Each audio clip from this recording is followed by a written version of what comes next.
Pai-Deuma, Grupo de Estudos Clássicos da Faculdade de Educação da Universidade de São Paulo. Este é mais um encontro do Grupo de Estudos Clássicos da Faculdade de Educação da Universidade de São Paulo. Hoje é dia 3 de maio de 2022 e nós continuamos a leitura do texto do Perniola e o livro dele. Na verdade, acho que é um artigo que saiu numa revista italiana, mas que depois foi publicado na forma de um livro bem curtinho, em poucas páginas, Animais Quase Sábios, Animais Quase Loucos. Estamos na página 16 deste livro, que tem 31 páginas. E nós, no encontro da aula da semana passada, nós ficamos, digamos, embasbacados, né, com um trecho do texto. Nós lemos, mas vale a pena ler de novo, né? Vale a pena ver de novo aqui, vale a pena ler de novo.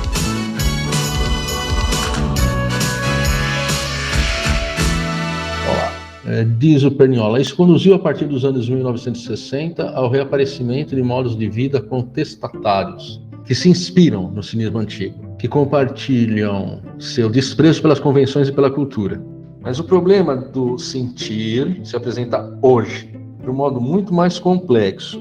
O centro da questão animalista não consiste, de fato, no imitar o comportamento animal, e muito menos em atribuir aos animais o conteúdo subjetivo das nossas experiências, ainda que isso exista com muita ênfase atualmente. 2 pontos. O cinismo e o sentimentalismo são inadequados para explicar um fenômeno muito mais profundo e inquietante, que consiste na objetivação do sentir. Então, o cinismo, ou seja, imitar o comportamento animal, que nos tempos de hoje não tem a ver com o cinismo, é louco isso, mas se imita o comportamento animal não naquilo em que ele tem de animalesco, mas naquilo que ele teria de amestrado, aquilo que ele teria de amansado, de quase que humanizado, né? E atribuir aos animais o conteúdo subjetivo das nossas experiências, o sentimentalismo, até aí tudo bem. Mas o problema consiste na objetivação do sentir, ou seja, transformar o que nós sentimos em alguma coisa objetiva. Aquilo que é subjetivo, claramente subjetivo, ou seja, pertence ao sujeito em algo que existe fora dele. Continua o Perniola, no fato de que o sentir não é mais o lugar por excelência ou de uma experiência subjetiva, mas algo de anônimo, de impessoal, de externo, de outro, algo que não nos pertence mais intimamente. Então, o sentir é algo que está fora, deixa de ser subjetivo, tem o caráter objetificado, ou seja, se torna uma coisa a qual me refiro, mas que está fora de mim, e não nos pertence mais intimamente. Nós falávamos sobre isso no encontro passado, né? Ou seja, estar revoltado, estar feliz, estar contente, estar irritado, não é mais uma experiência íntima, mas uma experiência que se dá no contato com alguma coisa fora de nós. O que isso quer dizer, eu acho, é que é uma figura do auto-engano. É, maneira performática, diz o Cassiano. Isso, é como se eu tivesse que performar alguma coisa. Um tempo atrás era realizar, né? É um anglicismo, né? Mas usado na bolsa de valores e tal. Enfim, é quando você percebe. Você tem que colocar, quando eu realizo, agora você performa. Frases performativas, discursos performativos, é usado, mas é a figura de representação, né? Você não quer dizer atuação, você está atuando. No fim das contas, você está mentindo. Então, é engraçado, porque você não está sentindo revolta, só que aparece como algo fora de você esse sentimento de revolta, a qual você vai, de algum modo, se relacionar, vai, de algum modo, trazer para si, dizer que você está sentindo aquilo, de que você sente aquilo, mas, na verdade, você não sente aquilo. Só que você diz que sente, só que você age como se sentisse.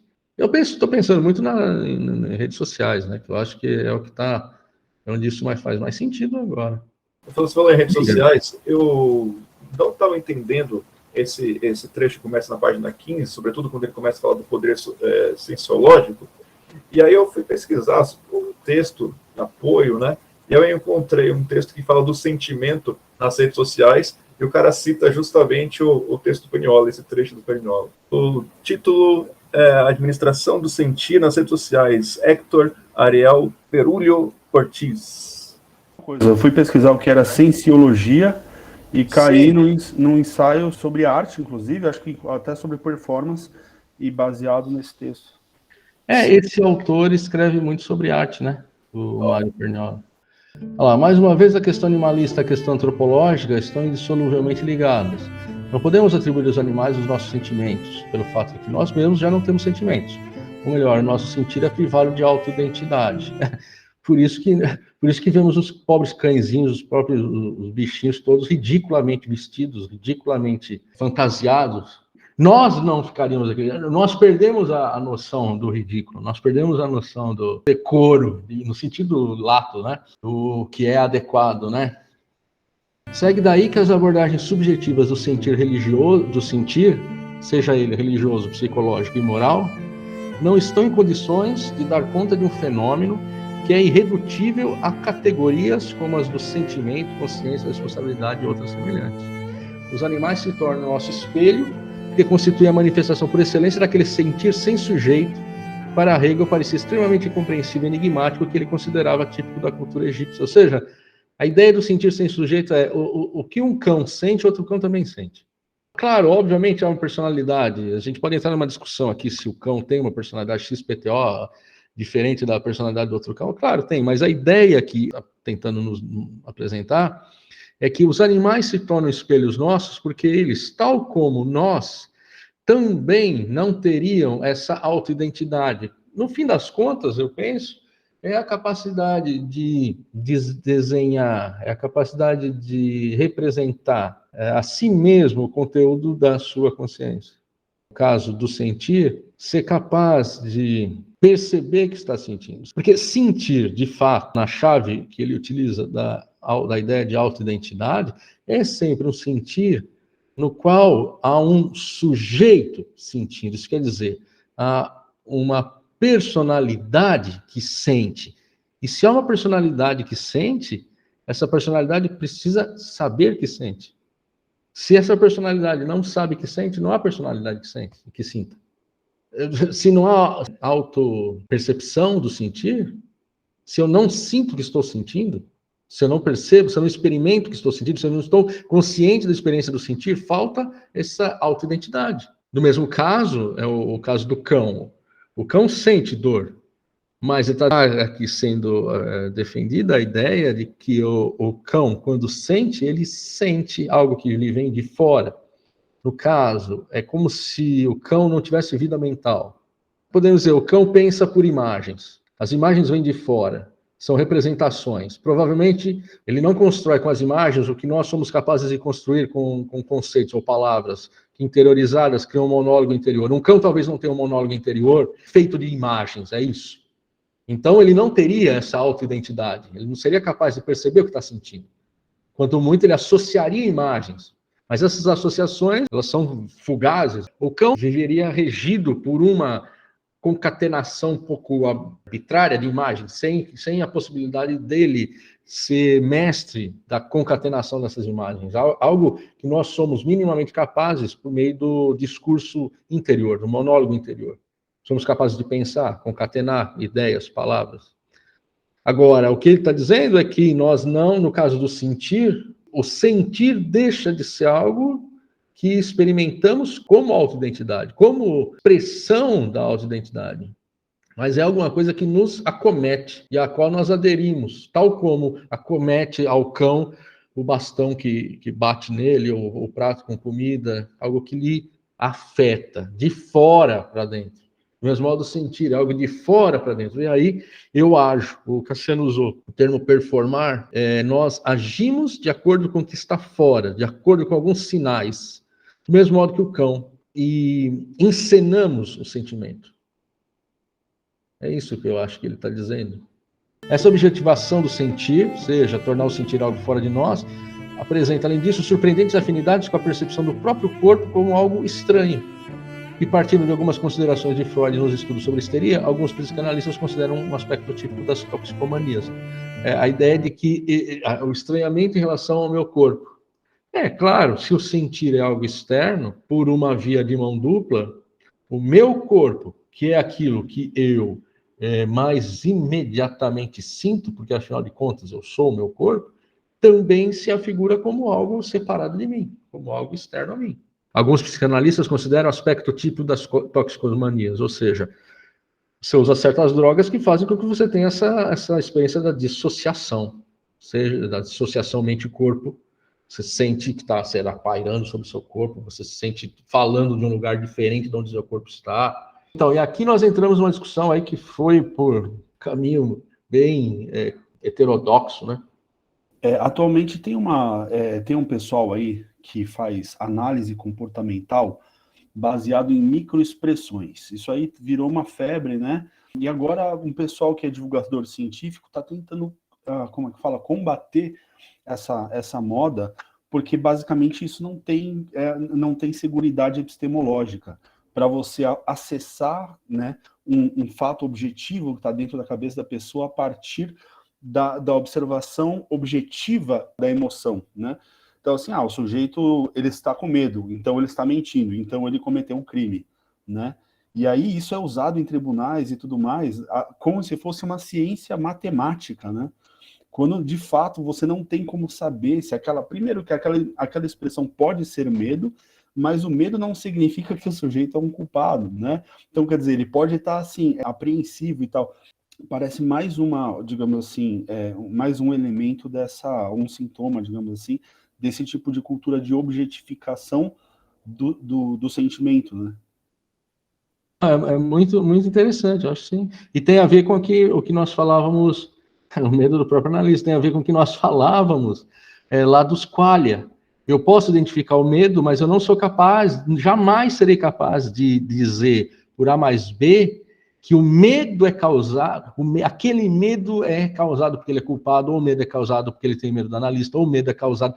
esse é o qualia. Eu não consigo determinar a origem. No caso, é diferente, não é exatamente a mesma coisa, mas é a mesma indeterminação dos qualia. Eu não tenho como alcançar isso. Isso virou uma febre, aquele mais famoso é aquele metaforando, né? Mas assim... O corpo, como diz aquele livro, o Eric Weil, é o livro O Corpo Fala, famoso livro, acho que é o mais famoso sobre isso. É um livro antigo, acho que é da década de 80, de bastante bom senso, porque nós sabemos disso. Subjetividade que não pode ser objetificada, né? Pierre Weil, não Eric Weil, Pierre Weil. Eric Weil eu acho que é outro. Mas voltando aqui. Vamos ler então essa outra parte, que é nova. Além do mais, a ideia de uma sensibilidade artificial é muito frequente no imaginário contemporâneo e nas suas manifestações artísticas.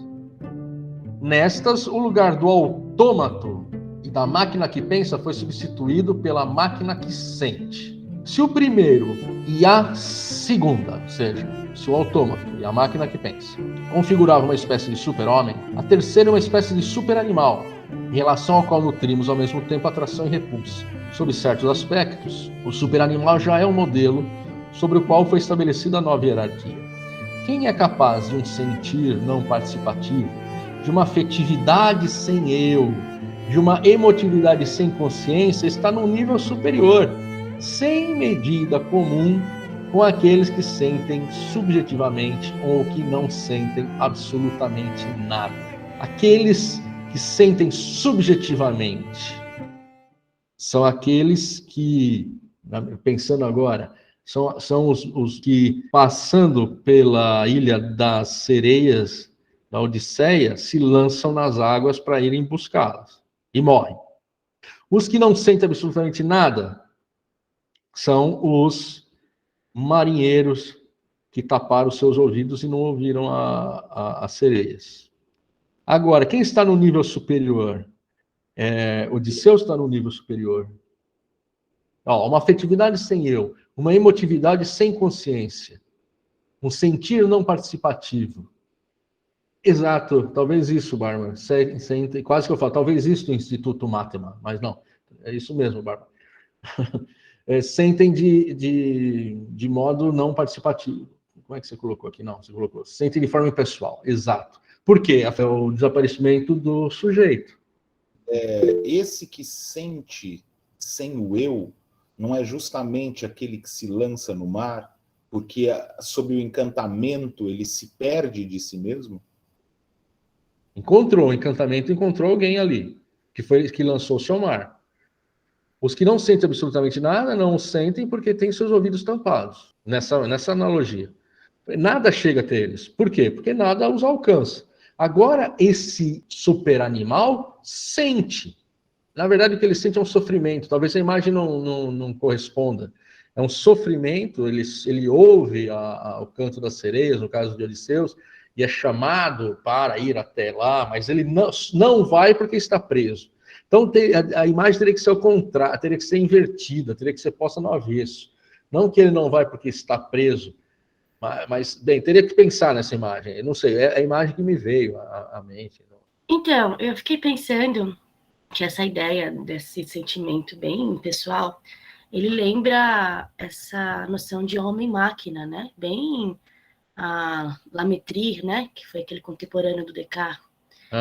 De uma noção de que o homem, ele tem sentimento, ele tem emoções, tem patos, mas ele controla isso de forma completamente racional. Como se ele não tivesse sentimentos afetivos, né? Que parece que é o que nos torna humano, de fato. A gente é tomado por esses sentimentos e não necessariamente só apenas racional. Você acha que esse controle do sentir se dá pelo racional? Não sei se você... Então, eu fiquei um pouco na dúvida sobre isso, porque fica parecendo que tem o sentimento, mas é um sentimento que nega a pessoalidade, que nega esse subjetivo nosso. Então, parece que é uma coisa bem maquinária, né? Bem lógica, como se fosse um ser, né? que completamente mecânico, mas que tem senciência, não é tomado por ele, né? Eu realmente estou um pouco confusa, né? Quando eu li essa parte, o que ele quer, qual que é a analogia que ele está fazendo? Se é realmente com as redes sociais, ou se tem algo mais que ele quer nos levar, assim, né? A pensar. Mas vamos seguir um pouquinho, e aí, quem sabe, o próprio texto nos dá a chave, né? Olha lá, sob outros aspectos, no superanimal persiste algo de humano, demasiado humano, que esmagando no plano da efetividade prática e do acontecimento imediato, torna-o dependente demais do mundo histórico e faz com que perca aquela centralidade dinâmica, aquela harmonia de tensões e de forças opostas que a natureza fornece aos seus melhores exemplares. E parece até que, a partir do momento em que é acolhida no horizonte do mundo histórico, no qual seu sentir enigmático se torna mais adequado para o êxito social, a animalidade se vê contaminada pela vulgaridade e pela mesquinhez desse sucesso, de modo que a excelência animal deve ser buscada no outro lugar e não no superanimal. Eu não sei se eu entendi muito bem o que o Peniola quis dizer nessa passagem, para falar a verdade. E quando ele diz assim, que no superanimal persiste algo de humano, o que é isso que persiste de humano? O plano da efetividade prática e do acontecimento imediato, a dependência do mundo histórico. Me parece que ele está falando aqui, não exatamente de uma relação, digamos assim, fenomenológica com o mundo, né, que se impõe à minha consciência, enfim, mas do mundo da cultura. Portanto, com aquele universo, vamos chamar de um universo simbólico, que eu trago comigo e que se coloca sobre mim, eu querendo ou não. É como se fosse, então, isso que esmaga esse superanimal, de certo modo, é aquilo que ainda humaniza um pouco esse superanimal. Agora, eu não entendi como é que isso é, pelo que eu vejo, o fator que promove a perca dessa centralidade dinâmica, dessa harmonia de tensões e de forças opostas que a natureza fornece aos seus melhores exemplares.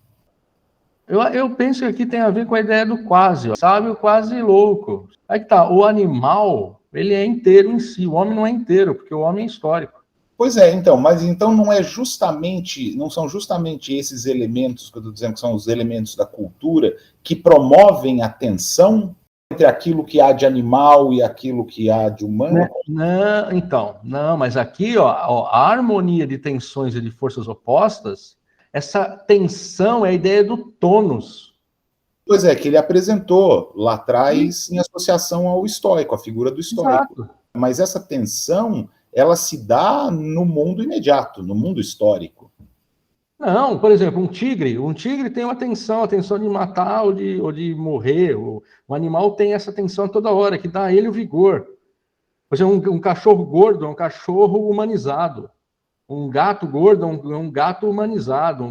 O animal, ele tem essa tensão, posto ele no mundo dele, ele é perfeito. Ele é perfeito até o fim. Ele é todo tensionado entre forças opostas do viver e do morrer, que o mantém tensionado. O homem, ele tem essas duas tensões, mas como ele não é um animal no sentido que os outros animais o são, ele tem um flanco aberto por essa imperfeição que impede. Ele não é o homem, não é nem uma criança e não é nem um animal. Então ele só pode chegar a ser quase sábio por meio de um procedimento. Ele vai deixar de ser quando deixar de ser criança e vai precisar entrar num processo até alcançar essa posição de quase sábio, quem sabe lá na frente, depois de muita ascese e tudo mais, chegar a ser um sábio. O animal não. Bom, o animal é um quase sábio, porque não vamos chamar o animal de sábio, pois é uma categoria humana, mas ele é inteiro nele. Agora, o ser humano, quando ele quer, de algum modo, mimetizar o animal, voltando aqui, ó, o sentir-se em sujeito, quando o homem quer fazer isso, ele fracassa quase sempre. Ele fracassa, ou pelo menos, aqui, ó, parece até que a partir do momento que é acolhida no horizonte do mundo histórico, no qual o seu sentir enigmático, ou seja, esse sentir desse super animal, né, que é o homem, se torna mais adequado até para o êxito social, ou seja, ele não sente, então esse super animal, ele poderia pura e simplesmente devorar os da cadeia alimentar que estão abaixo dele, e dane-se. A animalidade se vê contaminada pela vulgaridade e pela mesquinhez desse sucesso. Ou seja, é como se essa vitória desse super animal seria, ao fim das contas, mesquinhez e vulgaridade. Imitar, mimetizar um animal na figura desse super animal que não sente, não tem essa representação do sentimento internamente, ou seja, no teatro das ideias, no teatro interno, o sentimento não importa mais, é apenas alguma coisa que eu performo e que está fora de mim, que mesmo quando eu consigo fazer isso, o que eu consigo é transformar tudo o que eu obtenho em algo vulgar e mesquinho. Por quê? Porque eu não sou um animal. Fez mais sentido para mim agora. Eu entendi no começo do parágrafo que ele está falando das manifestações artísticas, né? Então, é frequente no imaginário contemporâneo e nas suas manifestações artísticas, o lugar do autômato, né, da máquina que pensa, foi substituído pela máquina que sente. Então, ele está falando de manifestações artísticas aqui, né? Mas você acha que é só sobre manifestações artísticas? Eu acho que ele está usando isso para fazer uma metáfora sobre a cultura, né? Mas, a princípio, ele está usando a imagem do personagem que tem a inteligência artificial que cria a emoção. Me pareceu. Por exemplo, figuras como, né, aquela como chama, do Isaac Asimov, né? Que fizeram um filme, O Homem Bicentenário, Eu, Robô, O Homem Bicentenário, todos esses filmes sobre autômatos que se descobrem, na verdade, que você fica... O mesmo Blade Runner, né? Que você fica naquela sensação de que você poderia ser um replicante sem que você soubesse que você é. Então, eu acho que ele está se referindo a essa imagem, né? E acho que ele vai usar essa imagem do autômato, não o autômato que pensa, mas o autômato que sente, né? Com subjetividade, aquele que sonha, por exemplo, o cara no Blade Runner sonha, né? Ele sonha com unicórnio, uma coisa assim, que eu me lembro. E como uma metáfora para explicar o comportamento, digamos, talvez aí das redes sociais, ou talvez da cultura, né? Me pareceu. Eu também achei bem complexo o texto, mas estou gostando. Faz sentido, sim, faz sentido. Mas vamos seguir, porque eu acho que a gente não vai conseguir resolver a gente não vai sair daqui, é isso que eu estou... Eu não sei também.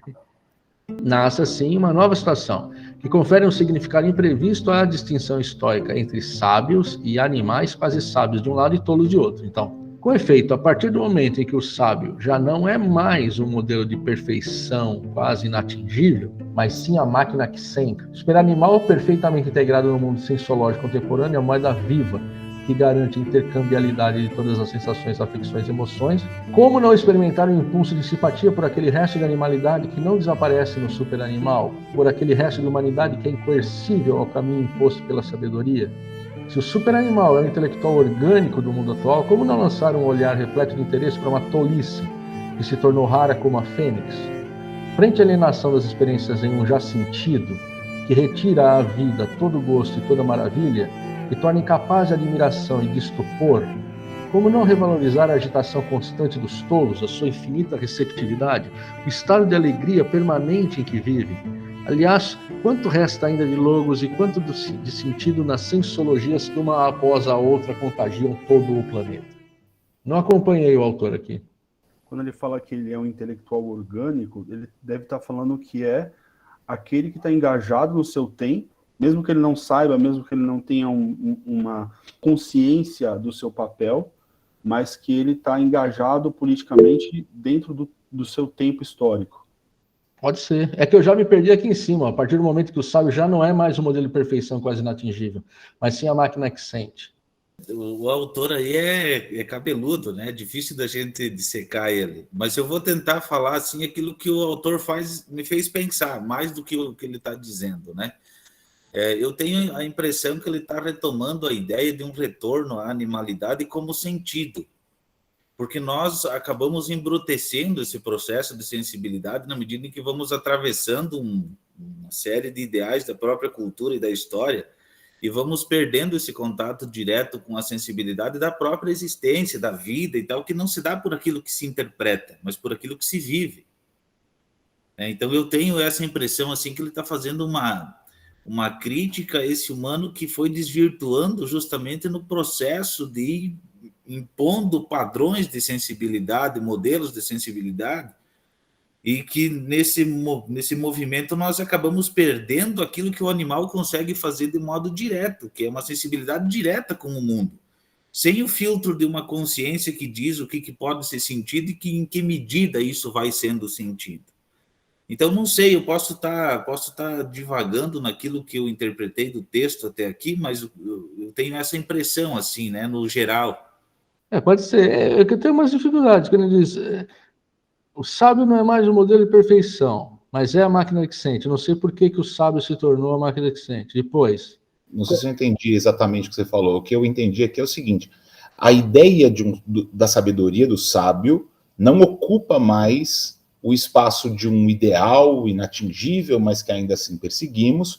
O nosso ideal é tornarmos-nos uma máquina que sente. Mas isso não é inatingível, então, isso é atingível. Talvez seja de algum modo atingível na medida em que essa máquina que sente não é mais um sujeito, mas sim uma sensibilidade sem sujeito, que tem a ver um pouco com o que o Márcio falou.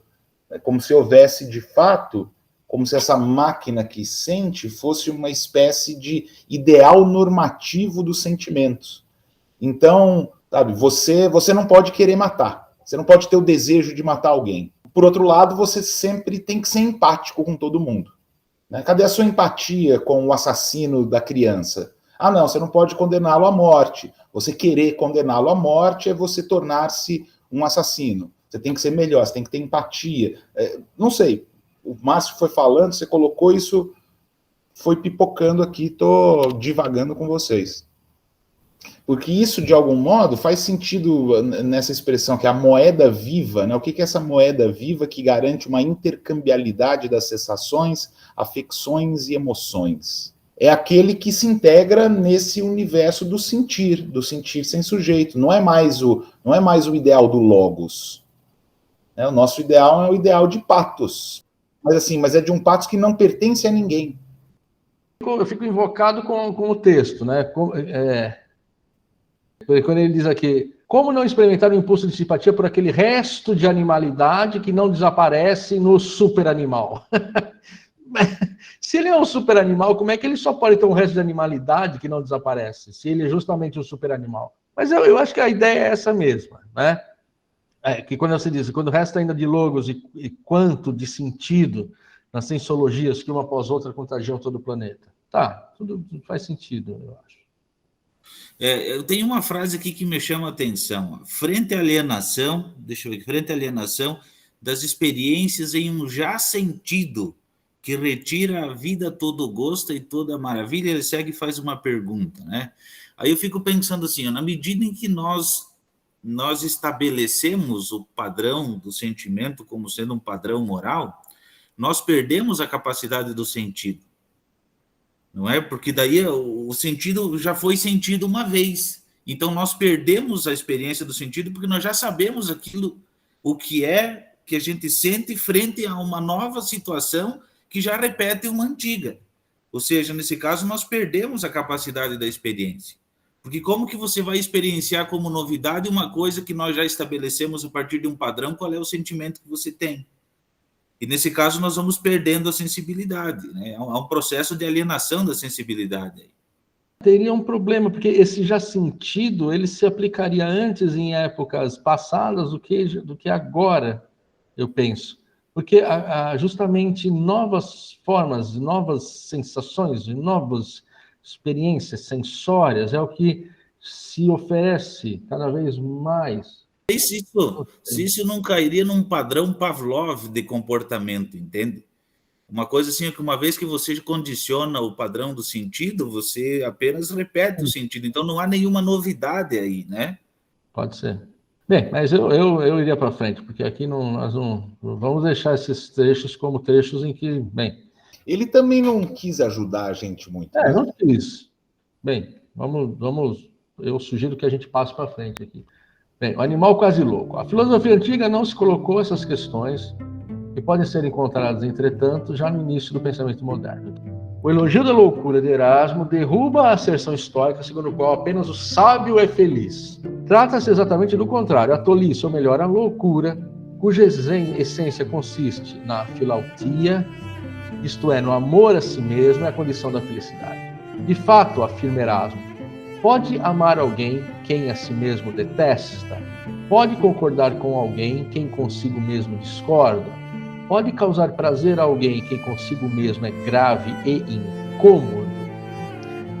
Na base da loucura encontra-se, portanto, a mesma postura que no pensamento estoico subjaz ao modo de ser dos sábios e dos animais, a apropriação de si mesmo, o instinto de autoconservação, uma espécie de amor próprio que lisonjeia e orienta a nós mesmos. Então ele aproxima essa loucura da quase sabedoria dos animais e dos sábios, né?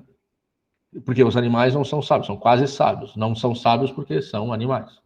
A diferença em relação à sabedoria estoica está no fato de que a loucura erasmiana é muito mais ambivalente e enigmática. Ela introduz na condição rica em intenções, mas sempre idêntica a si mesma, do estoicismo, um dinamismo que não tem medo de se lançar aos limites extremos da experiência afetiva e emotiva.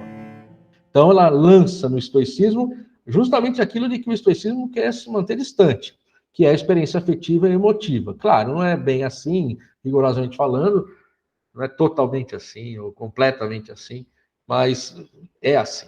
Então, a loucura guia a sabedoria, torna as mulheres amáveis, inocenta os culpados, faz nascer as amizades, condimenta a vida, afasta do suicídio, conduz à ação.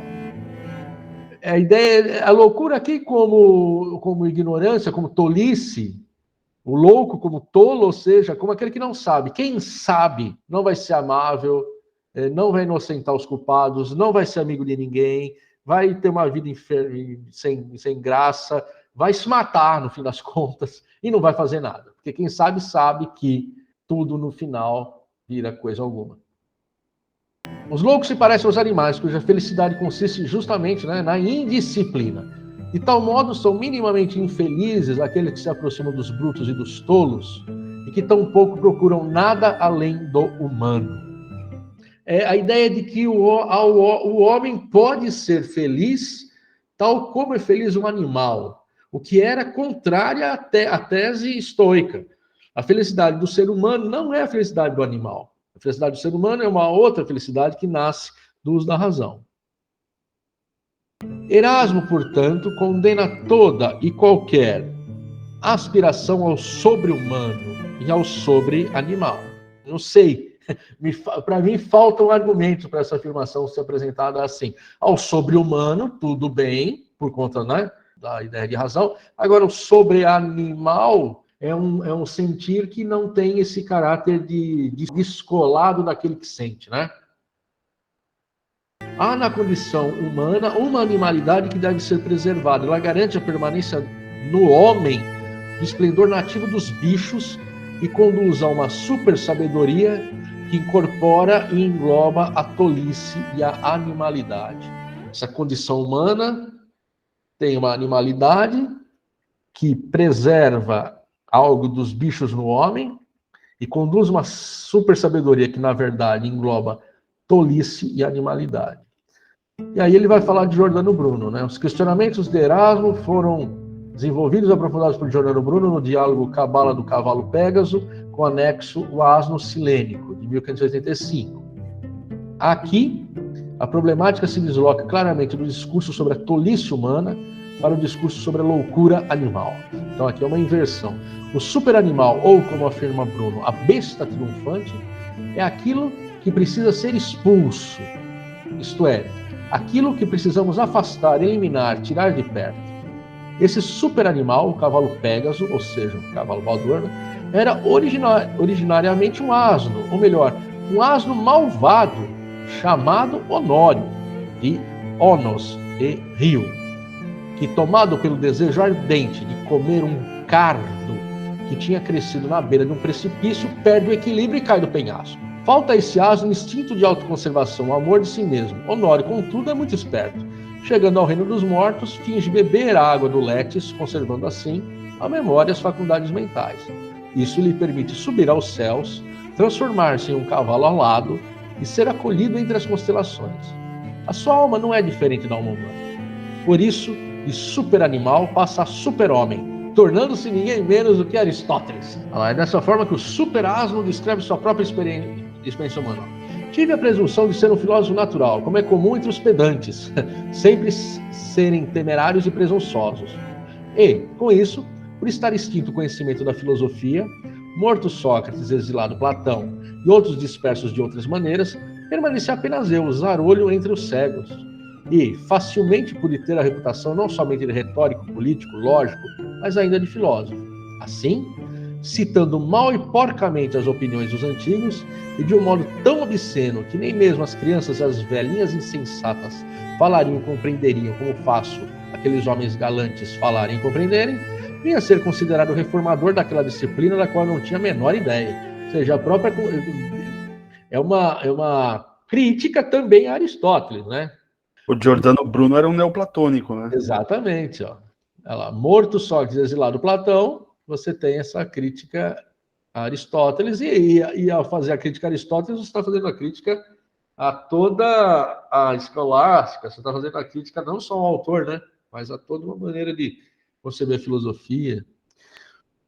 No polo oposto ao cavalo Pégaso, o ser no qual a animalidade e a humanidade se conjugam em um mesmo delírio de presunção e arrogância, encontra-se o asno silênico, ou seja, protegido por Mercúrio, que não põe banca de sabido, mas, com humildade e a firmeza socrática de quem sabe nada saber, pede para ser admitido em uma academia de Pitagora. Ele convoca a não desprezar nenhum aspecto da natureza e conclui dizendo: o porco não deve ser um belo cavalo, nem o asno um belo homem, mas o asno um belo asno, o porco um belo porco, o homem um belo homem. Contra a negativa da academia intervém Mercúrio, concedendo o título de acadêmio ao asno, e assim o exortando. Fala, pois, entre os ouvintes, considere e contempla entre os matemáticos, discute, pergunta, ensina, declara e determina entre os físicos, reúne-te com todos, discorre com todos, irmana-te, une-te, identifica-te com todos, domina a todos, sê tudo. Então, para Bruno, não existem somente dois tipos de animalidade, o cavalo Pégaso e o asno silênico, a besta triunfante, a divina besta cara ao mundo, o superanimal mais louco do que os loucos, o belo asno mais sábio que os sábios. Ao lado dessas duas formas, por assim dizer, elevadas de asnidade, ele considera outras duas possibilidades baixas e desprezíveis: ao ignorante por simples negação, isto é, o burro que não sabe e tampouco presume saber, e ao ignorante por disposição degenerada, isto é, aquele que acredita verdadeiramente que sabe, e por isso, diferentemente da besta triunfante, engana-se a respeito de si mesmo. Este último parece a Bruno o pior de todos. Eu acho que essa inversão aqui que ele faz merece uma leitura mais atenta, porque tem várias simetrias, né, com as quais ele trabalha aqui. Vamos seguindo, vai, para a gente só ter contato com o texto, digamos assim.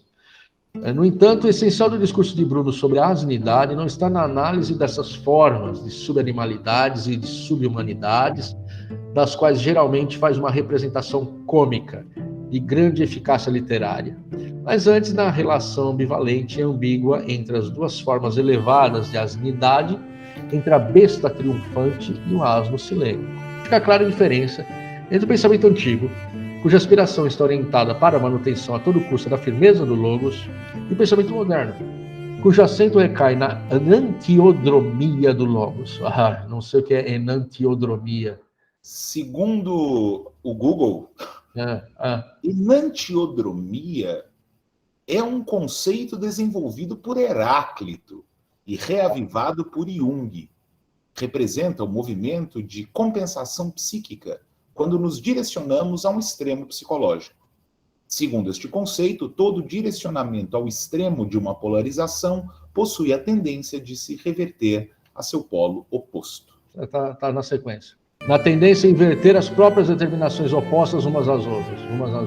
Se, para o pensamento antigo, o animal é quase sábio porque está fixado de forma estável em seu instinto, para o pensamento moderno, o animal é quase louco, porque oscila entre os dois polos de uma loucura que é sabedoria e de uma sabedoria que é loucura. Parece quase um passa-moleque, né? Essas observações que ele faz.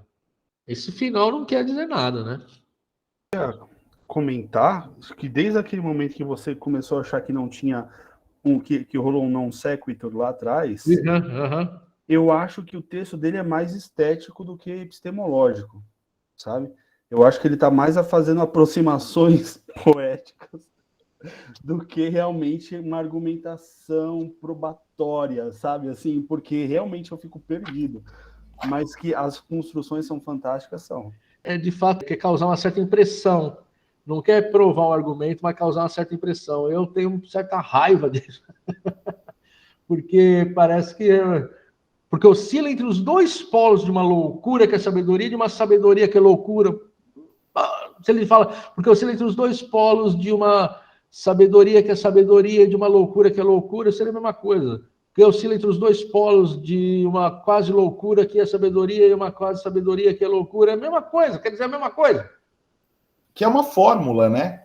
Você jogar com termos opostos em posições opostas e contrapô-los, né?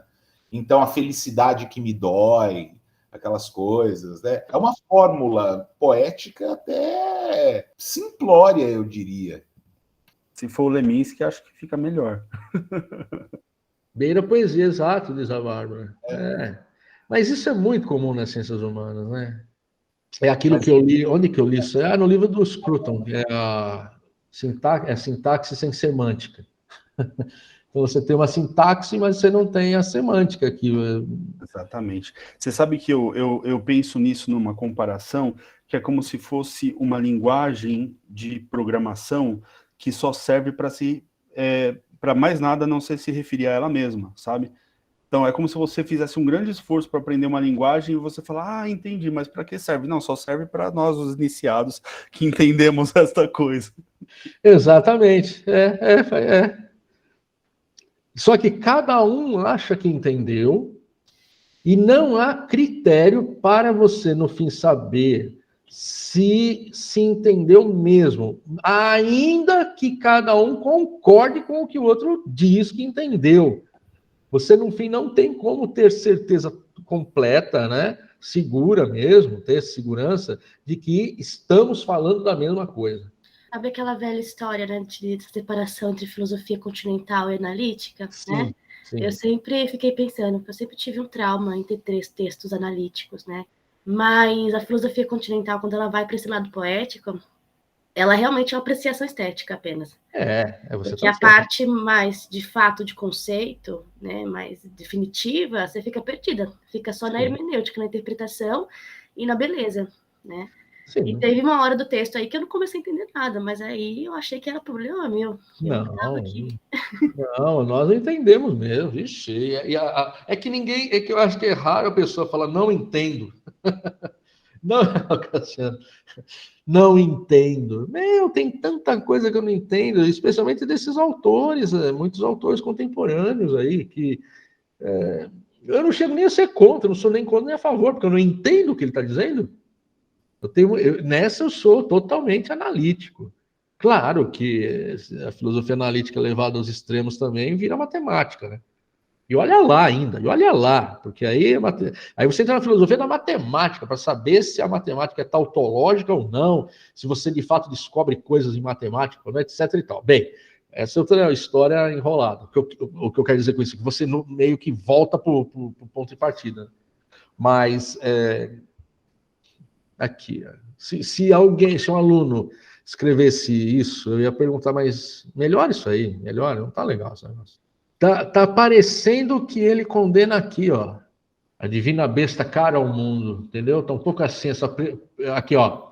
Sempre temerário e presuntuoso, ó. Nele pedante deve ser sempre temerário e presuntuoso. É um pouco o que ele está fazendo. Exato. Você bota aí, recai na enantiodromia do logos, na tendência de inverter as próprias determinações opostas umas nas outras. Você quer usar enantiodromia? Tem tantas maneiras, né, de você pode escrever assim, cujo acento recai naquilo que poderíamos chamar de enantiodromia do logos, se lembrarmos da concepção junguiana, segundo a qual ela se caracteriza pela essa gentileza com o leitor que os grandes escritores sempre tiveram. Eu acho que assim, um negócio desse que é escrito para ser embananado. Porque você mostra que você é um mestre dos magos. Eu sou o mestre dos magos. Sabe causar o efeito. Então tem esse caráter retórico, você causa um efeito. E muita gente cai. Eu vi os colegas comentar sobre a poesia, mas eu acho que os poetas também iriam criticar os romancistas. Se você pegar um exemplo como um Graciliano Ramos, que privilegia a secura do texto e em detrimento da adjetivação, ou um João Cabral de Melo Neto, que privilegia aquilo que é concreto, é isto e isto, sem nada além. Então, eu acho que a poesia e os romancistas iriam criticar também um texto como romancistas, né? Até porque está fora de lugar, né? Ou seja, se você quer escrever poesia, então não escreva um ensaio filosófico. Se você quer dizer, não escreva. Claro, escreva. Você faz o que você quiser. Só estou dizendo que há uma certa inadequação do gênero.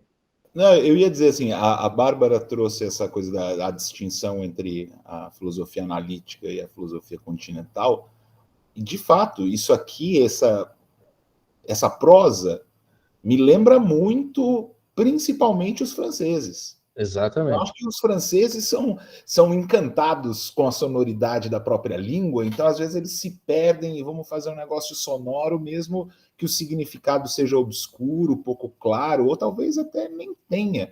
Mas isso é moderno, porque os franceses eram reconhecidos por conta do rigor.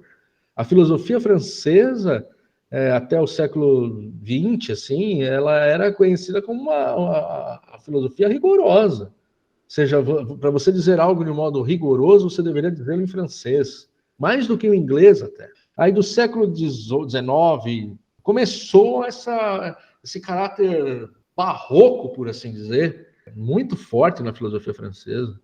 E o pior, para mim, é que é muito mais fácil você se passar por sábio ou quase sábio escrevendo assim do que escrevendo de modo claro. Se você escreve de um modo claro, ou você diz bem ou não diz. Agora sim, você pode não estar dizendo coisa nenhuma, ou coisas contraditórias. Eu acho que quando você escreve bem e deixa as coisas claras, né, explica bem, aí uma passagem como essa se torna um corolário. Agora, quando é só nisso, falta. Eu acho que é um modelo para a gente não seguir. O Armando citou o Deleuze. a Bárbara falou, eu não tô entendendo, eu senti que era só eu. Eu me sinto assim, Deleuze, bicho, não dá. Eu tenho aquele livro, O que é Filosofia, dele, e eu comprei para ler, sem preconceito nenhum. Eu não entendo, eu não entendo. O conceito, mas o que é um conceito? Eu lembro que eu perguntei isso num grupo, só que vocês não participavam, era outra dentição. E aí eu lembro que essa aluna, que estagiária pai, e ela fazia um trabalho e estudava Deleuze. Eu perguntei o que é o conceito de filosofia, né? Nunca mais voltou, né? Agora vive na Cracolândia, ali na Praça Princesa Isabel. Eu tive um colega, um grande colega na graduação, que ele começou a estudar Deleuze, ficava enfiado lá nos Mil Platôs, aquela edição da 34, que eram vários volumes. Sim, são 5 volumes, eu acho. E o cara, a realidade rizomática, e pá, e não sei o quê, e daqui a pouco ele começou a parar de tomar banho, tava com as unhas grandes igual a do Deleuze, o cara não ficou legal depois não, bicho. Eu acho meio, assim, eu não consigo eu não li muito o Deleuze, eu li só tentei ler a filosofia, e eu não consegui. Porque ele fala do conceito, corpo sem órgãos. O que é isso, cara? Eu tenho um livro do Deleuze que eu tentei ler também, e depois de muitas e muitas horas, eu cheguei à conclusão de que eu não sabia do que ele estava falando.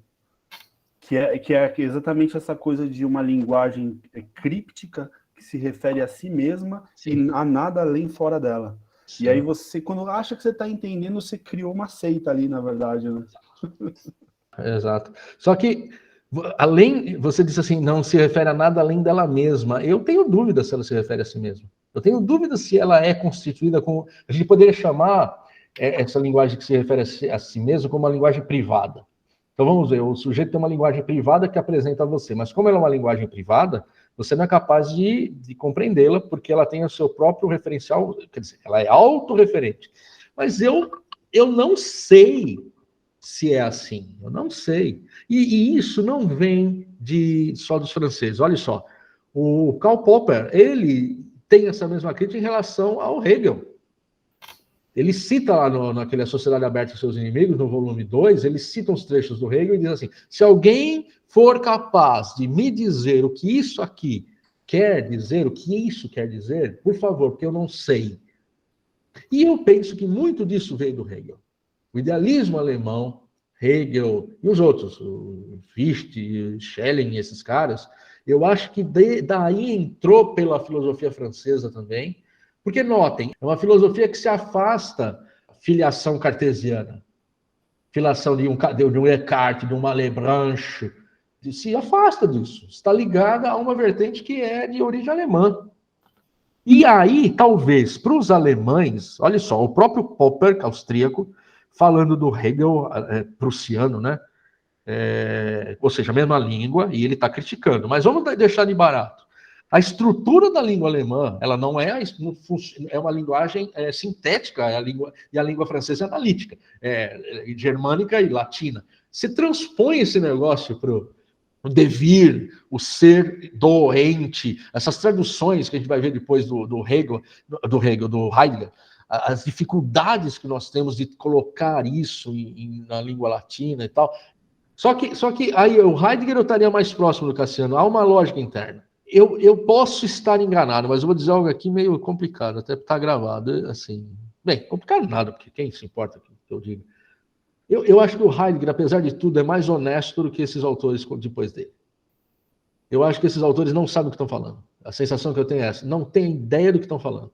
Eles querem crer que estão dizendo alguma coisa, ou então estão lutando contra a língua para dizer alguma coisa, mas aí você vai ler e vê que talvez houvesse uma maneira de dizer isso, sei lá, dizer algo do tipo, pensar o homem na sua totalidade, ou seja, não dividi-lo, não pensá-lo como um todo. A expressão corpo sem órgãos é disgusting, né? Uma expressão desagradável, uma expressão cadavérica, meio coisa de zumbi, não sei, um negócio, não gosto dessa expressão. E as pessoas falam um jargão assim, medonho, cara. Vocês lembram da epígrafe? Enquanto você procura aí, Marcos, eu ainda acho que o Hegel talvez seja o último em que dá para depreender né, uma linearidade, uma coerência, por mais difícil que seja a prosa dele. Em relação ao Heidegger, eu já acho mais difícil isso aí. Já acho que tem que fazer muita força interpretativa para arrancar alguma coisa de lá. Mas isso sou eu, né? Não, mas eu não discordo, pode ser, sim. É que eu acho que, ainda que seja difícil, ele está tentando dizer, eu posso estar errado, porque isso é uma impressão. Eu não estudei o Heidegger, eu não sou especialista em Heidegger, mas eu tive a impressão que ele está tentando dizer algo, que ele, ao contrário de muitos autores, que eu não quero fazer disso uma questão, por favor, porque eu sei que eu tenho o meu viés. A impressão que eu tenho é que eles estão querendo me enganar, é isso. Querem causar a impressão de que são oráculos ali, né? Exato, cara. Eu fico invocado com isso, sabe? Ô Marcos, uma das coisas que me ajudou muito foi quando eu comecei a estudar um pouquinho de Aristóteles, e eu percebi como que o Aristóteles ele facilita a coisa, dividindo as coisas nas categorias e hierarquizando essas coisas, dando um ordenamento para elas, né? Quer dizer assim, por exemplo, muitos desses caras, por exemplo, o Aristóteles ele vai falar de substância e acidente, né? Esses caras muitas vezes só falam sobre o acidente, e eles não falam sobre substância. E ele fica fazendo relações e relações, e a coisa vai ficando complexa, e você fala, nossa, isso aqui é uma sinfonia. Mas do que ele está falando? Qual é a substância? Mas qual é a própria ideia? A própria ideia é que não existe o necessário. Essa é a ideia. E o necessário, o universal, ele não existe. Ele não tem lugar nessa filosofia. O que existe é o contingente. Só temos o contingente. Só temos o provisório. Não? A ideia mesmo que o Bruno falou, o rizomático, você não tem centro, você tem o rizoma. Só que, ainda que você pense assim, ainda que você queira defender essa posição, e é legítimo, não é possível pensar o contingente sem o seu par lógico, que é o necessário. O particular sem o seu par lógico, que é universal. Não é possível. Não é possível pensar no acaso sem pensar no determinado, no estabelecido, no destino, sei lá. Você não tem como pensar nisso. Eu achei aqui, o início do Tractados tem um epígrafe que é assim, e tudo o que você sabe que não seja apenas um balbucio ou um grunhido, pode ser resumido em 3 palavras. Então, do Kim Berger. É a ideia de que, assim, se você não pode resumir aquilo que você está dizendo em 3 palavras, é porque você não pensou direito ainda. Essa ideia do caráter sintético, o caráter de laconismo, né? Eu acho que é algo que a gente deveria procurar sempre ao escrever. Procurar escrever o máximo com o menos, não fazer proliferar os termos, né? Já existem termos suficientes, não inflacionar o vocabulário, né? Agora, um termo que está na moda aí, que eu tenho visto aparecer, é potente. O discurso potente. Foi uma manifestação muito potente. Pudemos ver toda a potência do texto de fulano e tal. É a nova moda, né? Está todo mundo usando esse termo. É o novo a nível de performar também, né?